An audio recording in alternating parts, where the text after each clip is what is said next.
panahon sa Pasko. Dili lang panahon sa kalipay, kundi panahon usab sa paghinatagay. Sa katong mga nangita og perfect ug unique nga gift para sa ilang mga loved ones o baka sa ilang mga higala, mahimo kamong magpa-customize og duwaan. Gawas nga himuon kining regalo, mahimo usab ninyo kining giveaways sa bisan unsang okasyon. Ug karong buntaga, atong tan-awon kining mga customized toys ni Ian Hubahib, pinaagi sa tong paghinabi kaniya dinhi lang sa GMA Regional TV Live. Toy customizer ang maila-ilaw makauban nato subli din sa programa mga kapuso, Ian Hubahib. Mayong buntag Sir Ian, kumusta ug welcome back sa programa. Maayong buntag Sir Nick, maayong buntag mga kapuso ug maayong buntag sa tanang viewers sa GMA Regional TV Live. And for the second time, thank you for having me. How are you sir? Labi na nga nagsingabot ang Pasko. So far, nindot ang dagan sa akong tuig ron, especially karon na nagsingabot ng Pasko. Dagan na abot na mga opportunities, especially sa akong bagong venture ron sa business. At the same time, naamgo yung mga kakulian, mga problema, pero sa taabang o sa kaluoy sa Ginoo, makayanan naman sad. So far nindot ang dagan sa akong tuig ron ug ang hinapos sa tuig ron. Hopefully mo padayon. We've learned sir nga ubay-ubay na ang mga tao nga nagpagama o nagpa-customize nimo mga toys karong panahon sa Pasko. Pwede bang ma-share nimo ning imong gibuhat karon sir unsa man kini nga mga duwaan? Yes sir, tinuod na siya na due to the demand this coming holiday, daghan gyud nagsend na mo og queries about sa mga figures na mong baligya. And also, starting sa day na inyong gi-interview about sa nag-viral na ko na post, so which are these ones. So, these are readily available sa market, so dili ni mao among gibaligya. So, what we're selling are these ones. These are handmade polymer figures. So, what we do is, we ask our clients to send us a photo reference, and we turn that photo reference into these cute mini-me figures. So, pwede siya pang display, pwede siya pang design, and especially pwede siya pang gift for Christmas. Sir, pila sab ka adlaw o oras ba o na mahuman nimo ning usa nimo kaduwaan? For the production time frame, sir, it actually differs depende sa design and also sa volume sa i-order sa usa ka client. But usually for a single piece, kanang usa lang ka figure, it would only take us a day or two most likely. Pero to set proper expectations sa mga clients and to avoid any disappointments for possible delays, so we settle for 7 to 10 working days for us to fulfill their order. But if really needed, we can cope up with rush orders man. We can tell them na if this is rush, then we can make it. Actually, mahuimo ra siya in a day or two. But again, to avoid disappointments for possible delays, 7 to 10 among giset na standards for production. Tagpilaon man sab ni Sir Ian ug daghan na ba sir ang namalit nimo?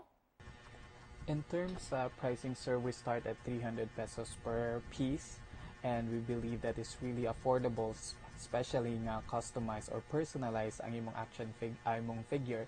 So wala na siya kapariha sa marketplace or any other online platform, so that was really made for you. At the same time, some of our clients even tell us nga murag barato ra kay mong pricing for a personalized item. But ang price magmatter siya, usa siya sa consider, but what is really important for me is the joy manggod sa paghimo sa figure, because I am a collector, toy collector myself, so malingaw ko when I make an order, at the same time therapeutic siya sa ako. Also, what's good about us is dili mi mag-require of minimum number of orders, bahalag usara na imong gipahimo, as long as willing ka mo bayad sa shipping, then we'll take your order. Sa kato mga mo-order ug magpa-customize kanimo sir og mga toys asa man kanila pwede nga ma-contact. For those nga interested o ganahan magpahimo silang mini-me personalized figure, you may contact us through our Facebook page. It's called Craftitos. You may also contact me personally through my Facebook profile, Ian Hubahib, and through our mobile number 0926-991-1903. Para kanimo sir nganong hauman kining mga customized toys as Christmas gift? So perfect yun ang mga customized items, especially kaniya mo kanang personalized mini-me figures for presents this Christmas, or bisan ganig dili Christmas, Parang they are perfect for all occasions when gifts are needed. Kay by the name itself, they are personalized, so we make it uniquely make it for the intended receiver. So it's not made by a factory, so dili siya bulk manufactured. So they are unique. They are not readily available sa stores or sa market. So we make it intendedly, or we specially make it yun sa imong para sa imong receiver, so that what's make it special. Kay nowadays when we say gifts, so daghan na kayo ka makita pwede niyo paliton sa mall, so ma-anticipate na si mga tagan. So why not give them something especially made for them? Okay, Pasko naman sir. Isip pa na post sa may Christmas message nimo sa atong mga viewers sa Buntaga. For my final message, Christmas is a season of merrymaking and hope. It serves as a reminder nga luyo sa tanang problema sa kinabuhi, there is still a reason for us to celebrate and be thankful. In terms of gift giving, it's really not mandatory abot sa Christmas. Mura na siyang nahimong tradition. So it's really not necessary jud, especially karon sa kalisod sa kinabuhi. What's important is we keep on our faith and our hope, so that matakdan to mga tao nga nawad-an na og pagsalig og paglaom. So mo na ang true essence para nako sa Christmas. So keep the faith and stay positive. Do good in everything that we do. And I guess that's it. Thank you for having me. Thank you for this great opportunity. GMA Regional TV Live, thank you kaayo.